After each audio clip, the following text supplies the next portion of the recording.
WoW rating is changing forever. That's right. I mean, we already know the mythic flex raids come in, and I've talked, but hey, maybe this is a hint of more things to come in terms of changing up rating to make rating maybe more accessible to the puggers out there, the guildless, the more casual Andes. We'll see, but this changes everything, as Marcellian says here. Let's see what's going on with Marcellian and Flame and how rating is changing forever in WoW. We are getting a new raid boss in 1207. Also, items at a much higher item level. Did I get your attention yet? This week, we have attacked Blizzard on the goal situation that seems to be almost identical to last time we visited this topic. We also went hard on them on the fact that we don't get Amani as a playable race. Still upset about that, by the way. But now it's time to switch it up and talk about the actual W's that the WoW team has been cooking with Midnight so far, which will culminate with the new raid that is set to release in a couple of weeks. Okay.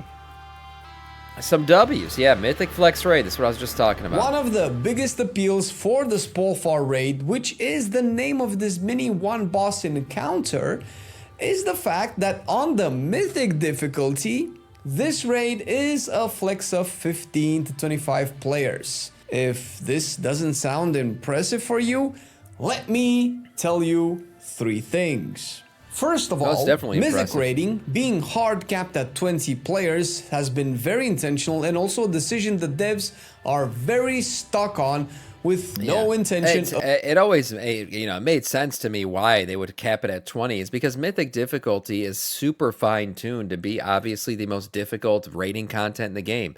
And so if you always know how many players are coming into the match, it's very easy to tune that shit to its maximum, right? Put it out its maximum potential, everything is perfectly tuned, ready to go, it's all balanced out right. When you add flexibility to the group size, sometimes the tuning doesn't scale properly. It's a little bit harder to understand the difference between what 15 men can do versus 25 men.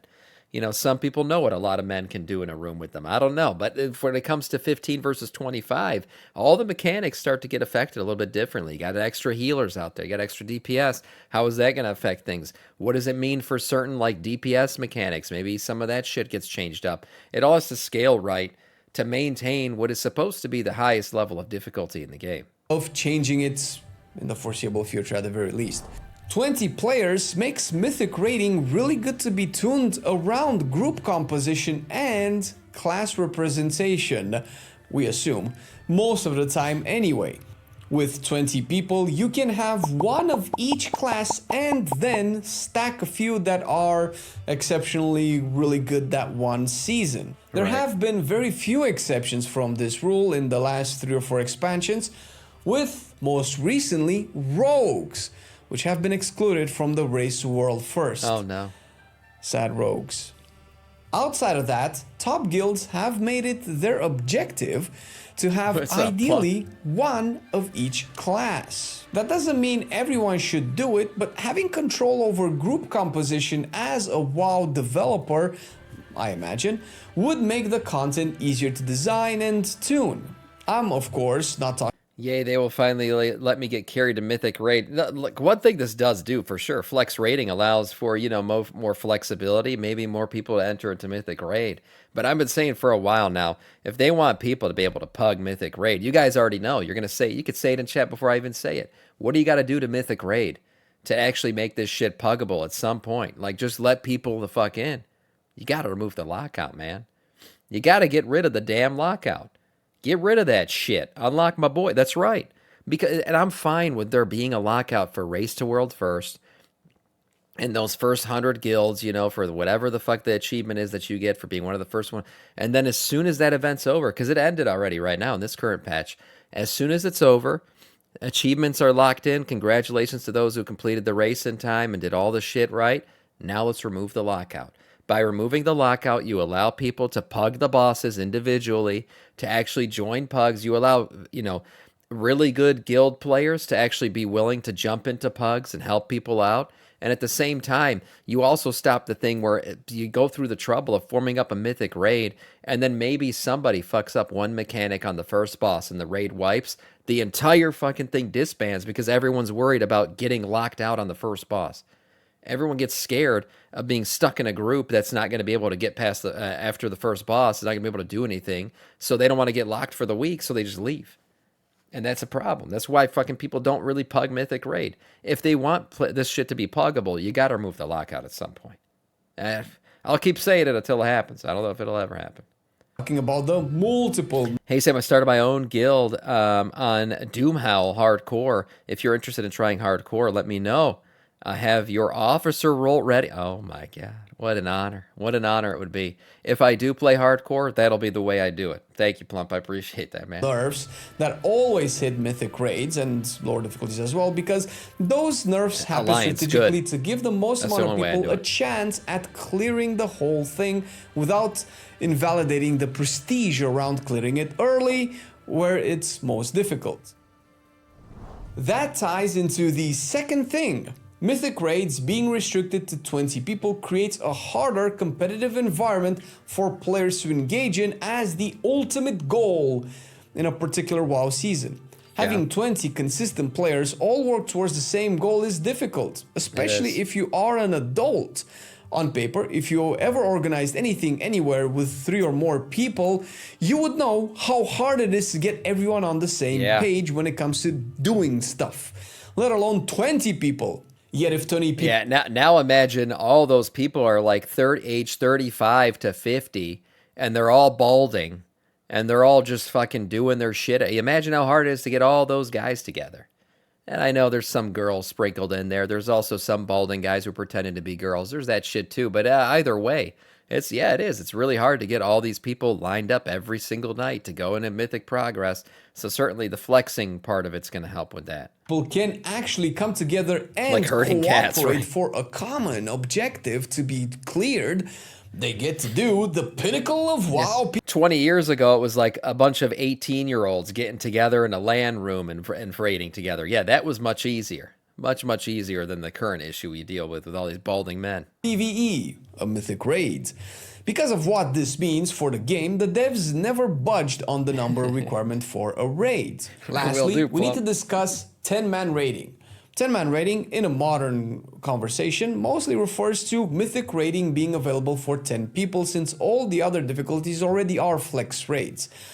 In case you didn't know what flex raiding is, it means that you can have a different number of players enter the raid and the difficulty will dynamically adjust to how many raiders you have. Right. Flex always has a minimum of 10 raiders, however, so not less than that. Over the years, for a lot of people, it has always been easier to gather about 10 players for a raid rather than 20. And a lot of them want to do Mythic, but just cannot gather the 20 required. Sure. Obviously, 10-man raiding bypasses that, since we can probably agree that within a guild, you might like everybody, but really the number of people you really want to play with is usually smaller than 20, Mythic or otherwise. Plus, the availability of those people is usually lower. When 10-man raiding was introduced in Wrath of the Lich King, a lot more players enjoyed raid progression, so much so that you are hard-pressed to find a Wrath of the Lich King player that doesn't want this 10-man raiding back. One of the main reasons this went away was because it was difficult to balance. At the time 10-man raiding was a thing, 25-man was also in the game, and these were not equally hard or equally easy. They also didn't give equal gear. It was like the amount of people you brought used to affect the gear that dropped too, the item level and shit. So it was a bit different system back then. Across the board, and balancing between the two was a nightmare. Hence, 20-man became the norm and the most consistently good, balanced raiding environment. Sam wants to bring back 40-man raids. I do, man. I do. I miss 40-man raids. Like, just bring it back just for the shit and the fun of it all. I mean, look, it doesn't... I understand you can't have 40-man mythic raiding. I mean, my God, that would be freaking impossible these days. But just give the... I don't know, make LFR 40-man or something. It's just... There's something about that many people lining up in a cave to kill a dragon. I just kind of miss that feeling. I don't know what it is. It's just a lot of dicks ready to go. Maybe that's what excites me about it. I don't know. Balanced from all points of view, not just unholy Death Knight does more damage than your fire mage. And now, after almost 18 years, we have a change in the meta. Not only do we get a mythic raid that can be done with less than 20 players, it will actually be a flex raid.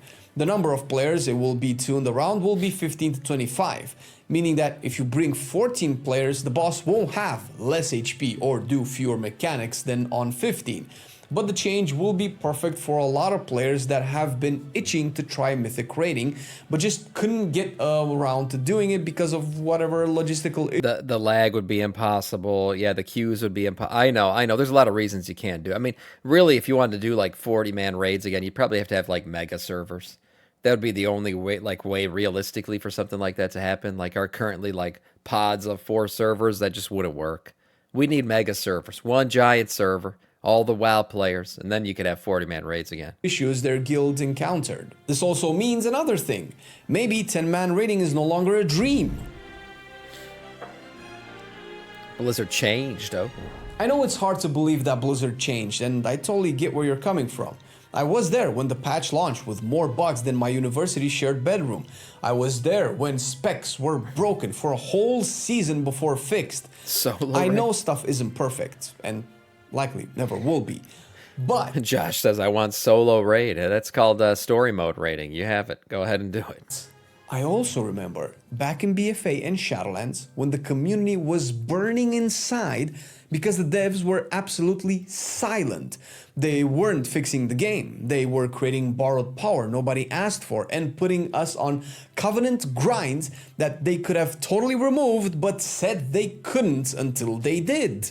I remember when specs were playing the same talents for 2 expansions in a row with no changes, no new spells, no new points, not even stat or gear changes, just the same thing. Those were boring and terrible times to be a WoW player, and the WoW team looked like it was 100% dying.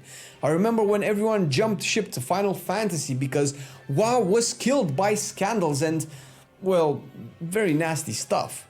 I remember when Affliction Warlock and Feral Druids had no way to apply dots in AoE and literally had to click each enemy in a Mythic Plus dungeon and put their dots up, and their rotation just had the tab key to be pressed every other global. You may not remember all of these, and that is absolutely awesome. The fact that for some of you these sound like alien things to exist in the development of the game speaks volumes to the evolution of the WoW team. Again, not saying it's perfect. Hell, we already went through some of this week on our previous videos, but it is getting... You don't get anything from story mode raiding. I know. It's just literally to experience a story. That's why it's called story mode. But I mean, there's some things in the game that just can't be single player. I understand the solo Andy game has never been better right now with delves and ritual sites and the prey system. There's so many ways to get gear and be a solo player. There's some things that just can't be solo. Raiding's one of them. You know, you can't just solo raid. That doesn't make any sense. You can go back and do it 2 expansions later, but in the moment of the content, it just doesn't make any sense to actually make that shit soloable. And it's like PvP. How you get a player v player is solo? What are you gonna PvP your PP? Is that what you're gonna do? You're gonna stand there and just beat it yourself, beat off yourself? What's going on? That's not PvP. Yeah, you can't. There's just some things that are just not soloable. Better. And if you would have told Marcelin and myself a few years ago that we will not only have 3 raids within the same season, but also one would be a flex mythic raid, we would look through your bags to find the mushrooms you were eating because, oh, we're gonna be fighting a mushroom? One of the best moments I have personally had with WoW developers was an interview with Ian Hazakostas.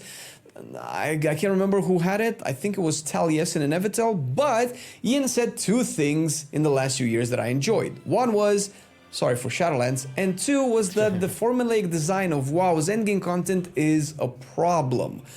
I don't know how much WoW you have played, but a new patch bringing in a new raid, maybe a new zone, maybe a new dungeon, is the exact same formula we've been having for over a decade. With the advent of Mythic Plus, we also have been having the 8 dungeon rotation every season.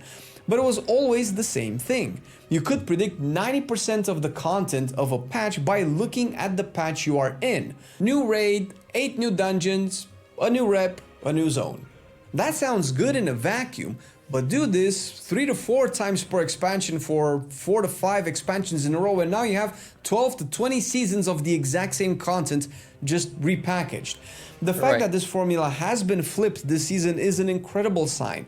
It's a sign that the rusty cogs at Blizzard are finally getting greased so we can actually move the game into the future and have more cool stuff to do and not just rinse and repeat like a hamster wheel.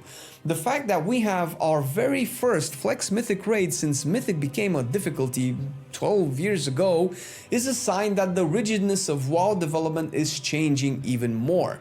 The signs have been there for a while, but now you cannot ignore them anymore. I'm sure your unique favorite thing in WoW still sucks and should be addressed, but you cannot ignore that having 3 raids, number of bosses notwithstanding, and Flex Mythic is a big step up for the WoW team. Yeah, it's a step forward. I think there's still more that needs to be done, but it's a step forward. Ah, yes. Something I am on the fence about is the increase in item level drops from the boss.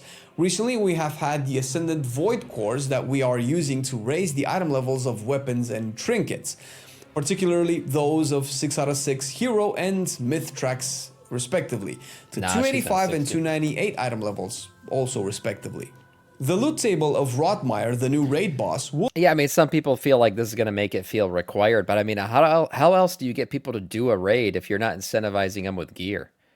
And of course, that makes sense. Yeah, they're going to have, you got to up the item level just a little bit. I mean, it's not huge. I think it's like 9 item levels, which is decent. But you got to have it. You got to have a reason to go do a raid. Yeah, and gear is the reason, for sure. The only other reason people do raids is because of a mount or something. So this is definitely only because this one boss raid was taken from the War Within canceled Harandar raid. Probably. Yeah, I think that's right. Dan, I definitely think this was meant to be a War Within raid that got kind of shoehorned into this expansion. But that's fine. I'm glad they're giving us we're getting a raid and a 0.7 patch. Why not? That's cool. Will have the same item level boosts. Mythic loot table will drop 298 item level, Heroic 285, Normal 272, and LFR it's only a single boss. 259. This makes a bit of sense if you think about it. You want players to have a reason to farm this boss outside the one-time kill. Yeah. At the same time, it keeps inflating player power to ridiculous numbers, and then Season 2 will need an even higher item level jump to make gear progression feel just as impactful. On paper, however, I am enjoying this style of gearing more than a static predictable loot table, despite item level being the most boring design for an RPG item. They clearly wanted this season to keep players engaged with the content and give them something to do, chase, and work towards at all points during the patch. Obviously, this works in their favor since the player drop-off is allegedly staved off whenever cool new stuff gets added to the game. Makes sense. I guess we will have to see how it evolves as the expansion moves further towards its later seasons. As for the loot table itself, every armor type has one item that can be catalyzed into a set piece. Plate wearers have a chest piece, mail have legs, well, I didn't think about head, that. You and could up your cloths tier have set. chest again. Aside from this, every armor type gets an off piece, with plate and leather getting a belt, while cloth and mail get boots. There's also a crit mastery neck piece, a haste mastery ring, and a trinket with a random secondary stat proc. This is actually really good. With there just being a few items, it will not invalidate all of the previous content since you will only get to replace at most 5 items, but still desirable enough to do for some more upgrades. For sure. As for the fight itself, we unfortunately haven't been able to test it ourselves, but there are plenty of people that have. Lots and of we AoE. included the footage in our video so far and links to their actual videos in the description that we recommend you check. The fight looks really fun, and as it seems to be this season the case, another AoE fight with a lot of ads, which I'm not going to condemn. I love ads, I have a lot of AoE with my class. But would have been very interesting to see at least a pure single target fight this season. Either way, the difficulty of the fight will likely be very low comparatively to other mythic bosses because of 2 main reasons, we would guess.